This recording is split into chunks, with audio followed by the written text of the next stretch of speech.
그날의 편의점 3편. 비를 데우는 곳. 비는 새벽부터 내렸다.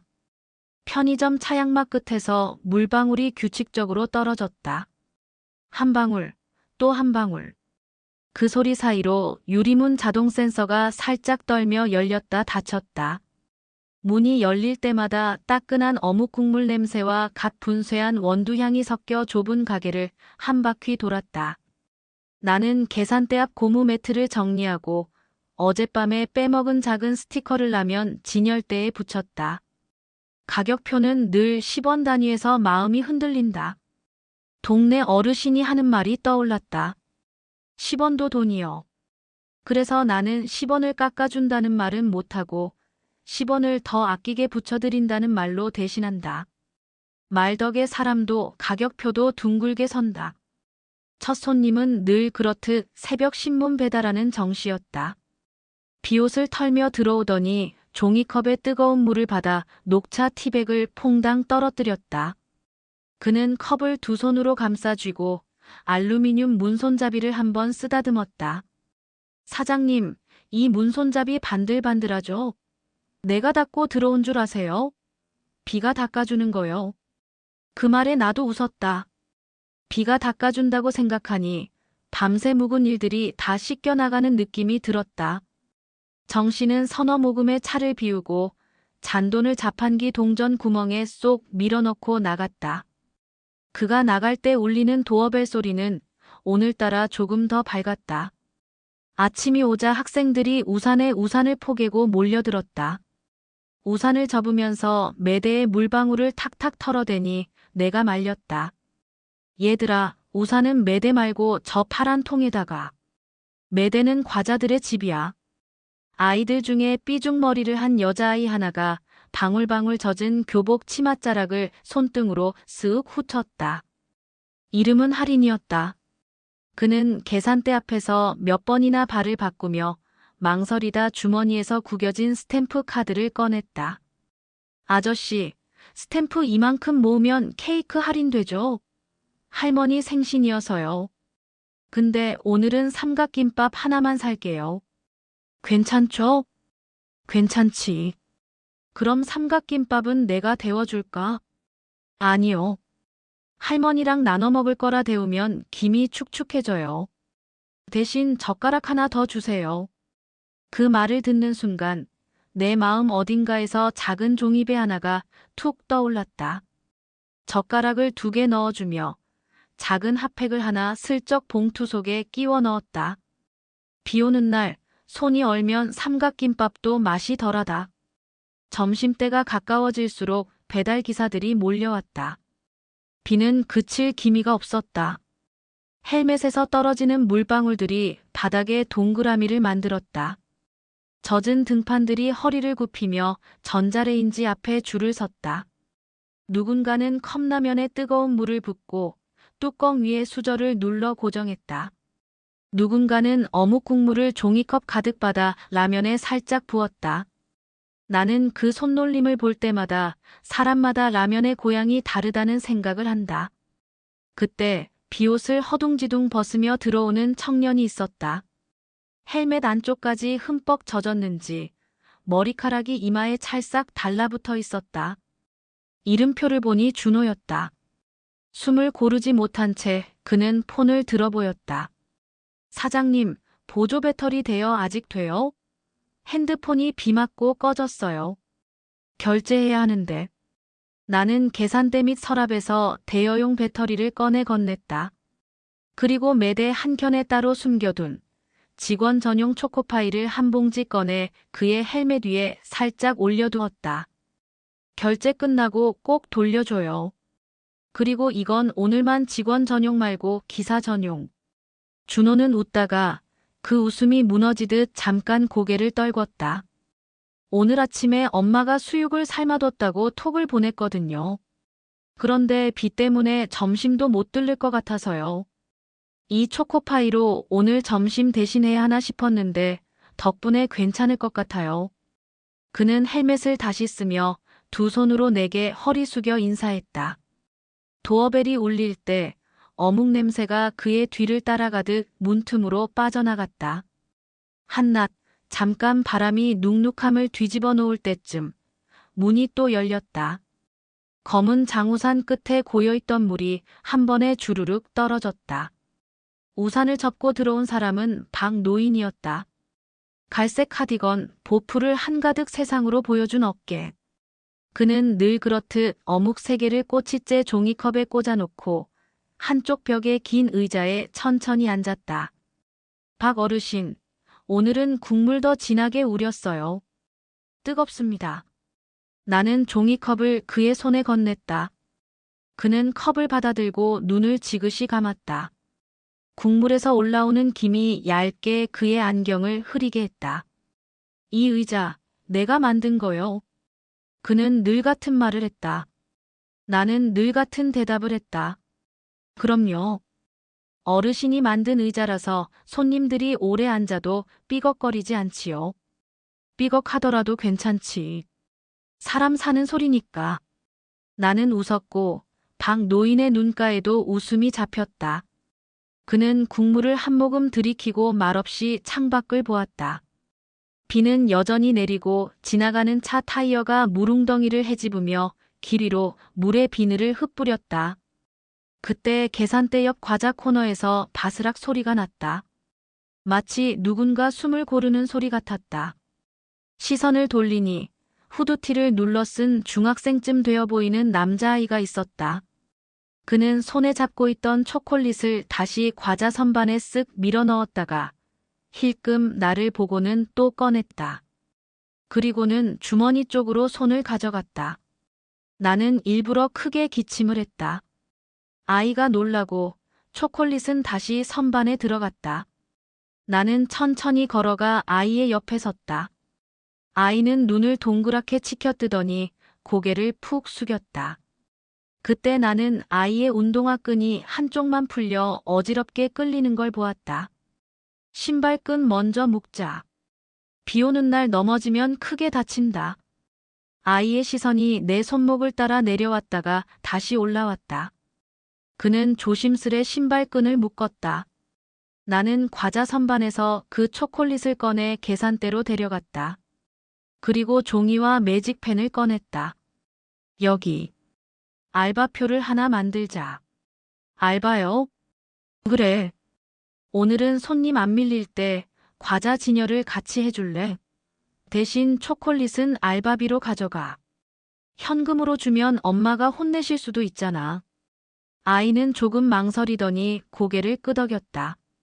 그리고 뻣뻣한 손으로 과자를 정돈하기 시작했다. 한 줄, 또 한 줄. 과자가 서로 어깨를 맞대고 서는 듯 반듯해졌다. 일을 마칠 즈음 아이는 조심스럽게 입을 열었다. 사실 여동생이 있어요. 학교에서 친구들이 먹는다는 그 초콜릿을 얘가 한 번도 못 먹어봐서. 엄마는 병원에서 밤샘이라 용돈도 잘 못 받아서. 말이 끝나자마자 아이는 또 고개를 숙였다. 나는 알바표 맨 아래에 작은 문장을 하나 더 적었다. 동네 마일리지 적립. 그리고 동그라미 하나 그려 넣었다. 여기 둥근 도장 봐. 오늘은 이만큼. 다음에 또 진열 도와주면 도장 하나 더. 도장 3개 모으면 여동생 초콜릿 또 하나. 아이의 눈이 번쩍였다. 그는 초콜릿 봉지를 가슴에 꼭 껴안았다. 계산대 위 동전을 한번 만지작거리더니 봉투를 품에 넣고 비속으로 뛰어나갔다. 도어벨이 딸랑 울리고 문 밖에서 튀는 빗방울 소리가 그 아이의 가벼운 발소리와 섞였다. 오후 비로 데워진 공기가 가게 안에 둥글게 맺힐 즈음 갑자기 형광등이 깜빡였다. 전기가 잠깐 숨을 고르는 듯 어둠이 한번 깊게 지나갔다. 그리고 진짜로 꺼졌다. 냉장고가 윙하는 소리를 멈추고 전자레인지도 불을 껐다. 가게 안엔 비소리와 사람들의 작은 숨소리만 남았다. 정전인가 봅니다. 박 노인이 의자에서 일어나 창가에 가까이 갔다. 밖은 여전히 비가 길을 다스리고 있었다. 나는 계산대 아래 비상 손전등을 꺼내 불을 밝혔다. 손전등 불빛은 마치 뜨거운 국물이 그렇듯 앞서지 않고 곁으로만 따뜻했다. 문이 열리더니 사람 서너 명이 비를 피해 우르르 들어왔다. 그 중에는 한 번도 본 적 없는 젊은 부부도 있었고 아까의 준호도 있었다. 모두가 불 꺼진 가게 안에서 서로 얼굴을 잠깐씩 확인했다. 낯선 사람끼리 어색하게 웃었다. 여러분, 잠깐 여기서 비 피하고 가세요. 따뜻한 국물 조금씩 나눌게요. 냉장고는 최대한 안 열어야 해서 온 것부터 드릴게요. 나는 어묵 국물을 종이컵에 나눠 담아 사람들의 손에 쥐어주었다. 종이컵이 오가는 동안 박 노인이 벽에 기대어 낮은 목소리로 노래를 흥얼거렸다. 젊은 부부의 아이가 그 소리에 맞춰 손바닥을 탁탁 쳤다. 준호는 헬멧을 무릎 위에 올려놓고 국물을 마셨다. 그때 가게 문틈으로 작은 그림자가 쏙 들어왔다. 동네 길고양이였다. 사람들은 동시에 어하고 숨을 들이켰다. 나는 허리를 낮추어 빈 박스 하나를 꺼내주었다. 고양이는 박스 안으로 살며시 들어가 몸을 둥글게 말았다. 누군가는 참새라고 불렀고 누군가는 비둘기라고 불렀다. 이름은 어찌 되었든 오늘만큼은 가게의 손님이 분명했다. 정전은 생각보다 오래 갔다. 비는 멈추지 않았고 사람들은 의자와 매대 사이에 앉아 잠깐씩 이야기를 나눴다. 누군가는 상사 흉을 조심스레 봄나물 다듬듯 털어놓았고 누군가는 장모님이 담근 열무김치의 신맛 홍보를 했다. 나는 말없이 듣다가 누군가의 말이 길게 풀리면 종이컵을 가만히 건넸다.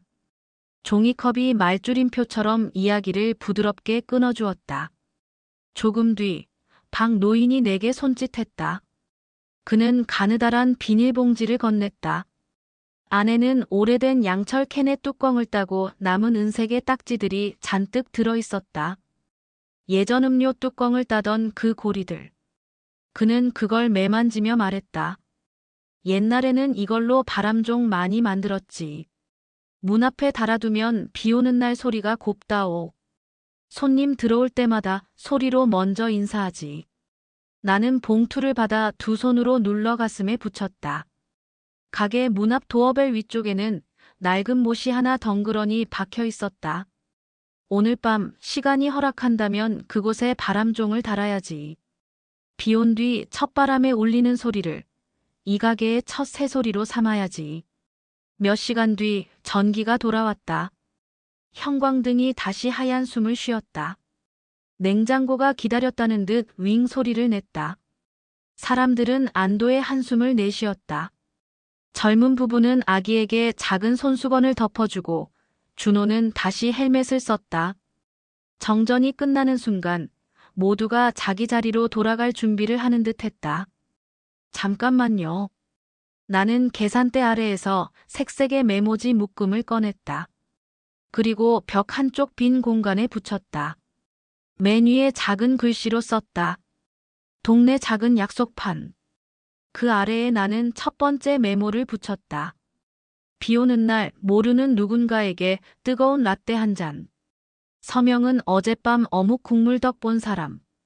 젊은 부부가 그 옆에 또 하나 붙였다. 기저귀 한 팩, 급할 때 가져가세요. 우리 아이가 밤에 덜 울면 사랑이 넘치는 세상. 준호도 주머니를 뒤지더니 메모를 썼다. 보조 배터리 대여 하루, 반납만 꼭. 배달하다 멈춘 사람 살리기. 사람들은 메모를 붙이며 서로 웃었다. 약속은 돈처럼 반짝이진 않지만 붙이면 붙일수록 가게 벽이 따뜻해졌다.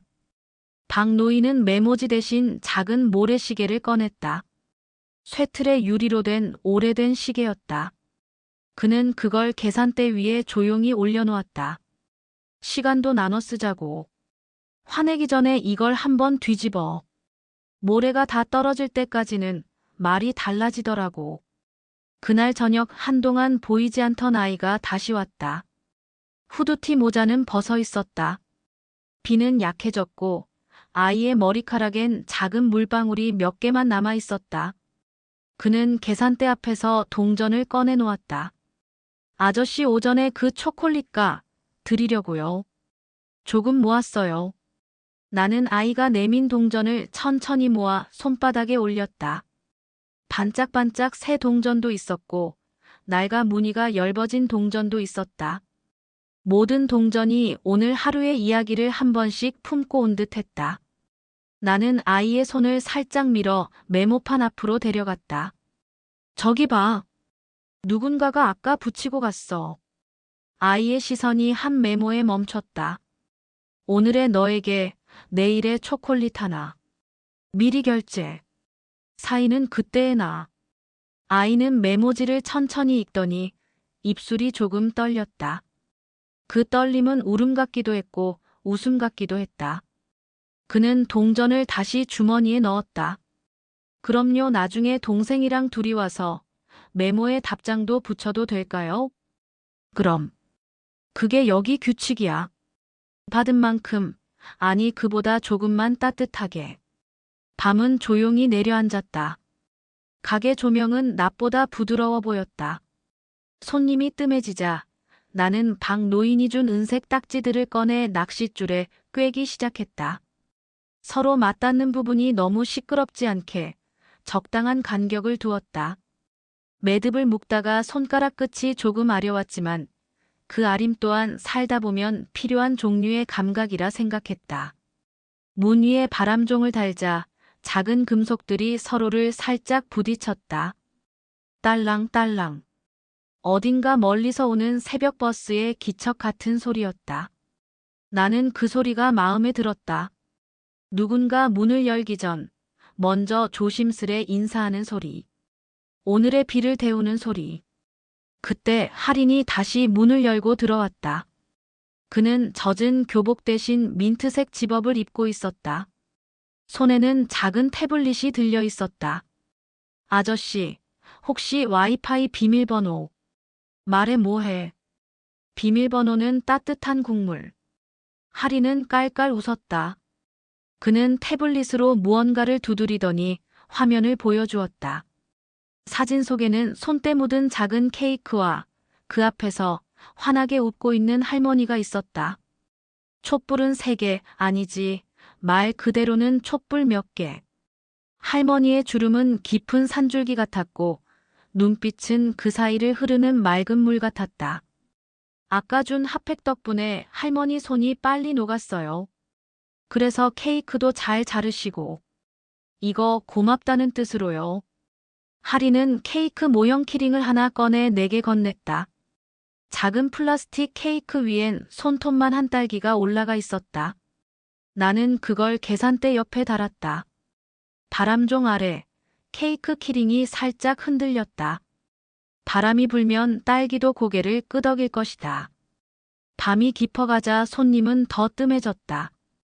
비는 이제 실처럼 가늘게 떨어졌다. 나는 진열대 사이를 걸으며 오늘 붙은 메모들을 한 장씩 읽어보았다. 내일 시험 보는 사람에게 초콜릿 1개. 늦은 밤 귀가하는 사람에게 핫팩 하나. 싸웠다 화해하는 사람에게 껌 2개. 메모들 사이로 누군가 연필로 조그맣게 적어둔 문장이 눈에 띄었다. 당신이 좋은 사람이어서 세상이 그렇게 나쁘지 않다는 걸 오늘 배웠습니다. 문득 생각났다. 오래전 이 가게를 처음 열었을 때 나는 가게를 팔아서 사는 곳이라고만 생각했다. 무엇을 팔아 돈을 벌고 무엇을 사주는지로 하루를 계산했다. 그런데 요즘 나는 이곳이 나눠서 사는 곳이라는 걸 자꾸 배운다. 시간을 나눠서, 말을 나눠서, 비를 나눠서. 그래서 사는 것. 그래서 사라지는 것. 자정이 가까워질 때 박 노인이 마지막 손님처럼 문을 열고 나갔다. 그는 우산을 접으며 고개를 약간 들어 바람종을 보았다. 소리가 났다. 딸랑. 그는 소리에 대답하듯 고개를 끄덕였다. 이 소리만으로도 손님이 한 번 더 웃겠소. 소리는 기억을 데워주거든. 나는 그의 뒷모습이 비 속으로 사라질 때까지 서 있었다. 바람종이 또 작은 소리를 냈다. 소리는 공기 속에 퍼져 마치 눈에 보일 듯 했다. 새벽이 오기 전 문이 한 번 더 열렸다. 후드티 아이가 다시 고개를 내밀었다. 그는 메모판 앞에서 잠깐 서 있더니 작은 종이를 하나 붙이고 갔다. 나중에 읽어보니 이렇게 적혀 있었다. 어제의 나에게 오늘의 고마움. 내일의 누군가에게 초콜릿 한 개. 여동생과 상의 완료. 그 메모 아래 동그라미 모양의 스티커가 하나 반짝거렸다. 아까 내가 그려준 동네 마일리지 도장 대신 누군가 예쁘게 잘라붙인 진짜 반짝이 스티커였다. 동그란 것들은 빛을 만나면 생각보다 훨씬 멀리 반사된다. 가끔은 그 반사가 누군가의 마음까지 닿는다. 새벽 2시가 지나자 비는 멈췄다. 간판 불빛이 젖은 골목을 은은하게 비췄다. 나는 컵 뚜껑을 닫듯이 하루를 정리했다. 어묵 국물통을 비우고 라면 진열을 또 한 줄 정돈했다. 바람종은 바람이 없어도 아주 살짝, 거의 들리지 않을 정도로 흔들렸다. 그 흔들림이 마치 오늘 누군가가 했던 수많은 작은 고개 끄덕임들 같았다. 고맙다는, 괜찮다는, 다음에 또 보자는. 문을 닫기 직전 유리문에 내 얼굴이 비쳤다. 피곤한 눈, 하지만 그 눈가에 붙어있는 작은 웃음. 내 뒤로 메모판이 보였다. 색색의 약속들이 서로 어깨를 기댄 채 밤새도록 누구를 기다리는지 모를 표정으로 걸려 있었다. 나는 마지막으로 바람종을 손끝으로 아주 살짝 건드렸다. 소리가 났다. 딸랑. 그 소리는 문을 열지 않고도 누군가에게 들어가라고 말하는 듯 했다. 가게 안으로, 서로의 하루 속으로. 그리고 나는 내일 아침에 올 손님들을 떠올렸다. 정씨는 또 물기를 털며 들어오겠지. 하리는 할머니의 이야기를 하나 더 들려주겠지.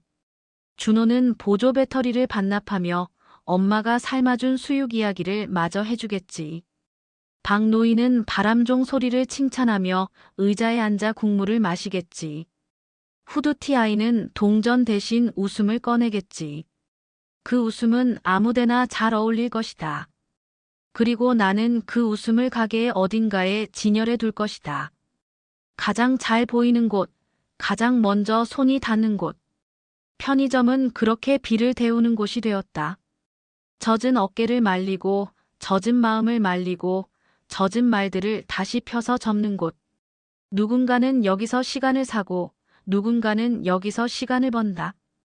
그리고 대부분의 우리는 여기서 시간을 나눈다. 딸랑. 밤의 끝자락에서 바람종이 다시 울었다. 그 소리가 내일의 첫 손님에게 닿을 때까지 나는 눈을 감지 않았다. 오늘의 마지막 고마움이 다 식지 않도록 조심스레 두 손으로 감싸 쥔 채로.